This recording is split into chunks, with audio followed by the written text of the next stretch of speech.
O anime começa com um sujeito entrando com uma menina num elevador. Ele começa a falar sobre como seus fãs não sabem o que ele faz toda noite naquele prédio, quando uma senhora que está no elevador junto com ele diz que ele é uma celebridade nojenta e que não deveria fazer aquilo. Ela ainda está falando quando ele dá um chutão na velha e deixa ela semi-desacordada no chão. Enquanto ele está xingando a velha, a menina que está com ele saca uma maleta e de dentro da maleta tira uma arma e dá 2 tiros no sujeito, um no peito e outro na cabeça. A mulher que perdeu seu óculos na queda fica dizendo que o filho dela é um advogado importante, blá blá blá blá. Ela não entendeu ainda o que aconteceu. Enquanto a polícia chega, a garota que acabou de matar a celebridade fica observando do alto de um prédio. Quando a polícia chega, eles começam a analisar a cena do crime e descobrimos que a velha também morreu. Na verdade, quando ela viu o corpo do rapaz morto no chão, ela teve um infarto. E os policiais dizem que aquele rapaz era uma celebridade do mundo da comédia e ele era muito famoso naquele país. Um dos policiais que estava na cena do crime está em casa assistindo as notícias e a repercussão do caso. Quando descobrimos que ele conhece a menina que assassinou a celebridade, ele diz a ela bom trabalho. Ela diz que lamenta pela senhora, então ele diz que pessoas morrem todos os dias e que agora os dois têm que ir para a cama para fazer algumas coisas que eu não posso mostrar nesse vídeo. Vocês me entenderam, né? Então a cena corta para uma praça, onde um homem está comendo batatas, quando um jovem chega no banco de trás dele. Ele diz para o jovem ser mais pontual. O jovem, que se chama Oburi, recebe uma foto com 3 homens. Então, o homem mais velho diz a ele que eles são molestadores de crianças e que eles merecem ter um fim logo. Oburi recebe do homem um tipo de explosivo e ele cola num carro ali perto. Os 3 alvos de Oburi estão subindo uma escada. Quando Oburi está passando por eles, o explosivo detona e ele aproveita para atirar nos homens. Só que Sawa aparece e termina o serviço antes dele. Ele fica meio confuso, mas Sawa o puxa de volta para a escada para eles irem embora. Sawa então leva o Oburi para um lugar distante, onde o policial Akai e alguns legistas estão fazendo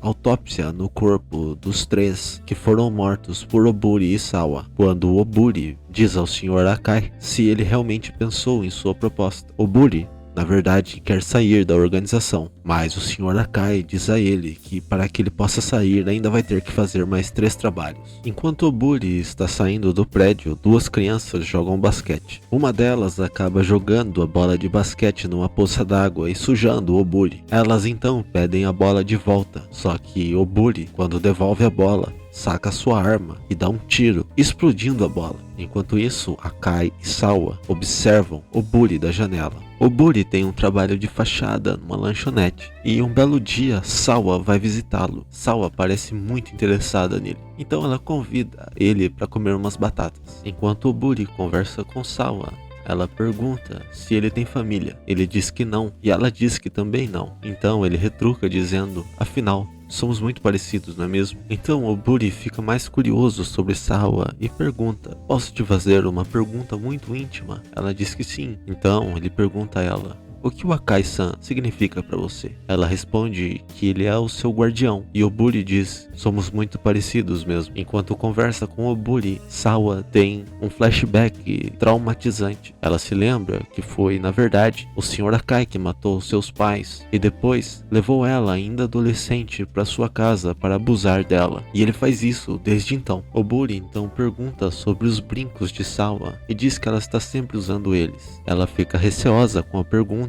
mas responde, aqueles brincos foram feitos com o sangue de seus pais. Ela então disfarça e chama Oburi para ir a seu apartamento. No apartamento dela, os dois apenas comem um tomate. Essa parte parece que é só para encher linguiça mesmo. No dia seguinte, Sawa está com o aliado de Akai, onde ela vê as fotos da próxima vítima. Ela diz que ele é um ator famoso de Hollywood. O homem então diz para ela tomar cuidado, pois ele tem 3 guarda-costas. E ele também tem um irmão gêmeo. Bom, depois disso, os 2 alvos estão no banheiro dando uma mijada. Enquanto eles falam sobre como eles estão ficando ricos com sua fama em Hollywood, como eles estão ganhando papéis importantes e blá blá blá. Os seguranças então observam que uma pessoa sai do banheiro ao lado. Ela vem na direção deles e joga um gás de pimenta na cara de um dos seguranças. O outro então vem pra cima dela e começa a enforcá-la, mas ele acaba percebendo que é uma garota. Ela se aproveita da distração do segurança e tira 2 agulhas muito grandes dos seus pulsos e encrava nas mãos do segurança. Então ela dá um chutão no saco dele, pega a arma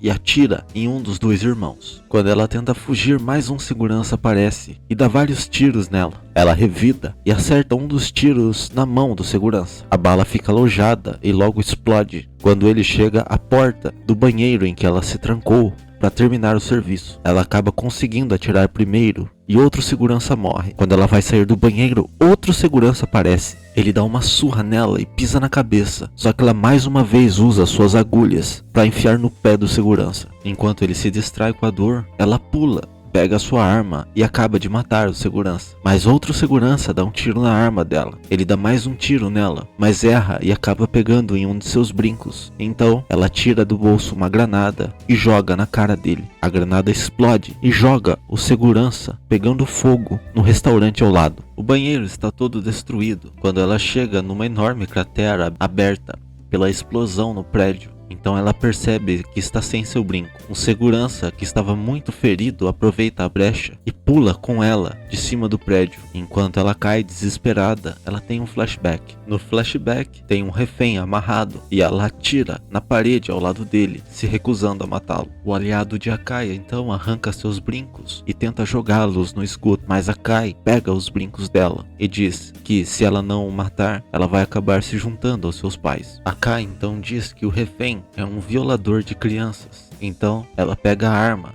e dá 5 tiros nele. Ele devolve os brincos a ela e ela pede a ele que encontre quem matou seu pai e sua mãe. Na verdade ela sabe que foi Akai, mas a síndrome de Estocolmo não deixa ela reagir. Durante a queda ela acaba conseguindo se agarrar num outdoor, mas o homem que está embaixo simplesmente não a solta. O outdoor então cede e os dois voltam a cair, mas dessa vez ela acaba ficando por cima dele, que cai em cima de um carro que está numa ponte. E da ponte, o carro acaba afundando e cai em cima de um caminhão e finalmente dentro de um metrô. Ela acaba conseguindo se agarrar na lateral da cratera, mas os carros explodem, jogando ela para dentro de um prédio. Milagrosamente, ela tem apenas alguns arranhões. Depois que tudo termina, a polícia chega e Akai está entre eles. Ele acaba achando a arma do crime e a esconde. Então, um policial diz a Akai que eles têm até mesmo uma testemunha e que já sabem que o assassino é uma mulher. Akai fica em choque e descobre que a testemunha é na verdade o irmão gêmeo que ela deixou vivo. Enquanto o amigo de Akai está, digamos, se divertindo com uma garota, Akai diz que eles vão ter que conversar um pouco, que a sua diversão vai ter que esperar. Então corta para uma cena dele conversando já com Sawa. Ele simplesmente dá um tapa nela. Ele diz que ela foi imprudente e ela retruca dizendo por que ele não avisou que tinham tantos seguranças. E ela diz mais que aquele brinco era muito importante para ela. Então ele diz que só um basta. Descobrimos então que ela acabou matando o alvo errado, que era para ter matado o irmão que sobreviveu. Ela diz que Kani, o amigo esquisito de Akai, deu a ela o alvo errado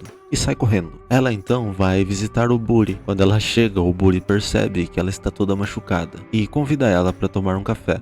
Ela diz que aceita. Enquanto eles estão conversando, o Buri faz uma pergunta a Sawa, dizendo como ela se imagina daqui a 10 anos. Ela então do nada puxa uma arma e aponta para o Buri, dizendo que Akai pediu para que ela o matasse, mas Kani, o amigo esquisito de Akai, deu ao Buri um trabalho. Akai está apenas testando a lealdade de Sawa. O Buri diz que foi Akai e Kani que mataram seus pais. Ela diz que sabe e que foi há muito tempo. Quando ela puxa o gatilho, a arma está descarregada. Ela nunca teve a intenção de matar o Buri. Ela pergunta se ele vai estar lá amanhã e ele responde que sim. Depois disso, Kani dá um novo alvo ao Buri. O homem está dentro de um metrô. O Buri usa a mesma tática de antes. Usa uma explosão para distrair o alvo. Só que dessa vez, o alvo estava preparado. Quando o Buri vai atirar nele, ele saca uma arma e começa uma troca de tiros. O cara era duro demais. Ele acaba acertando um tiro em Oburi e acaba o desarmando. Oburi pergunta quem ele é. Ele diz que é apenas um cidadão comum. Quando ele vai matar Oburi, alguém dá um tiro na arma dele. Oburi, então, aproveita a brecha, pula por cima do alvo e joga umas granadas nele. Elas explodem, junto com praticamente todo o metrô. É bastante nítido que Akai enviou Oburi nesse trabalho para morrer. Oburi, então, vai fazer uma visita a ele. Ele coloca um canivete no pescoço de Akai. Ele pergunta, então, quem era o alvo. E Akai responde que ele era um membro da SWAT. Oburi diz que nunca mais vai trabalhar com Akai e que é melhor ele não segui-lo e que inclusive vai levar Sawa com ele. Porém, Oburi, num momento de distração,